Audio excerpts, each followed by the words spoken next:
മിന്നൽ മുരളി 2 അതൊക്കെ ഇപ്പോൾ വരും.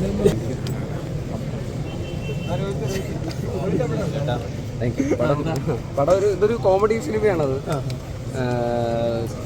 ശിവപ്രസാദാണ് ഇതിൻ്റെ ഡയറക്ടർ. ശിവപ്രസാദും പിന്നെ സിജു സണ്ണിയും കൂടെ ചേർന്നാണ് ഇത് എഴുതിയിരിക്കുന്നത്. ശിവപ്രസാദ് മുമ്പ് മിന്നൽ മുരളിയിലൊക്കെ അസോസിയേറ്റ് ഡയറക്ടറായിട്ട് വർക്ക് ചെയ്തിരുന്ന ആളാണ്. അപ്പോൾ ഞങ്ങൾക്ക് ആദ്യം മുതൽ ഞങ്ങൾ കുറേ കാലമായിട്ട് പരിചയമുള്ളതാണ്. ടൊവിയായിട്ടും കണക്റ്റഡാണ്. അപ്പോൾ ടൊവിനോ പ്രൊഡ്യൂസ് ചെയ്യുന്ന സിനിമ എന്നുള്ളതിൻ്റെ ഒരു ഭയങ്കരമായിട്ടുള്ള എന്താ പറയുക ഒരു കൊളാബറേഷനും കൂടെ ഉണ്ട്. അത് ഭയങ്കര സന്തോഷമുണ്ട്. ഞാനല്ല അഭിനയിക്കുന്നു. ആ സംശയങ്ങൾ മാറിക്കോളല്ലോ. ഇതൊരു കോമഡി സിനിമയാണ്. സമയമാട്ടെ, ഞാൻ ബോഡിയൊക്കെ ബിൽഡ് ചെയ്തുകൊണ്ടിരിക്കുകയാണ്. ഈ പോസ്റ്ററിനകത്ത് ഈ പഴത്തിലേക്ക് പഴം അല്ല, അത് സിനിമ കാണുമ്പോൾ മനസ്സിലാവും കുറേ കൂടെ. അങ്ങനെ കുറച്ച് കണക്റ്റഡാണ് ആയിട്ട്. അങ്ങനെ സിനിമയിൽ അത് കണക്റ്റഡാണ് പഴമൊക്കെ.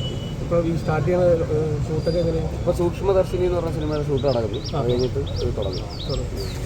മിന്നൽ മുരളി 2 അതൊക്കെ ഇപ്പോൾ വരും. അത് പ്രൊഡക്ഷനിലല്ലേ, പ്രൊഡക്ഷൻ ആക്ടർ ഹിറ്റാവട്ടെ. എല്ലാ തരത്തിലുള്ള കോമ്പോയും ഹിറ്റാവട്ടെ. ഇനി ഞാൻ പ്രൊഡ്യൂസ് ചെയ്ത് അവൻ അഭിനയിക്കട്ടെ, ഇനി അവൻ ഡയറക്റ്റ് ചെയ്തിട്ട് ഞാൻ അഭിനയിക്കട്ടെ. അങ്ങനെ എന്തൊക്കെ രീതിയിലുള്ള കോമ്പോയും. നായിക പുതിയൊരു പെൺകുട്ടിയാണ്.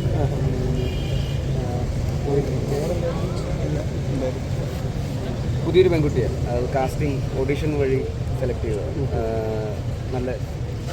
നല്ലൊരു പെർഫോമറാണ് തോന്നുന്നത്. പിന്നെ കുറേ പേരുണ്ട്. സുരേഷ് ചേട്ടനുണ്ട്, സുരേഷ് കൃഷ്ണൻ, പിന്നെ സിജു സണ്ണി ഒരു മെയിൻ റോൾ അഭിനയിക്കുന്നുണ്ട്. പിന്നെ രാജേഷ് മാധവൻ ഒരു മെയിൻ റോൾ അഭിനയിക്കുന്നുണ്ട്.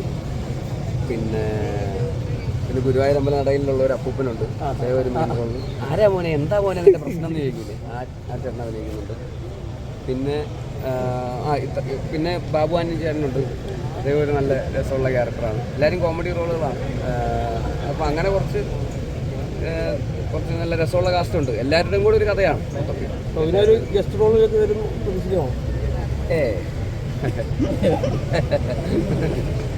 ഇല്ല. ശരി, അപ്പോൾ താങ്ക് യു.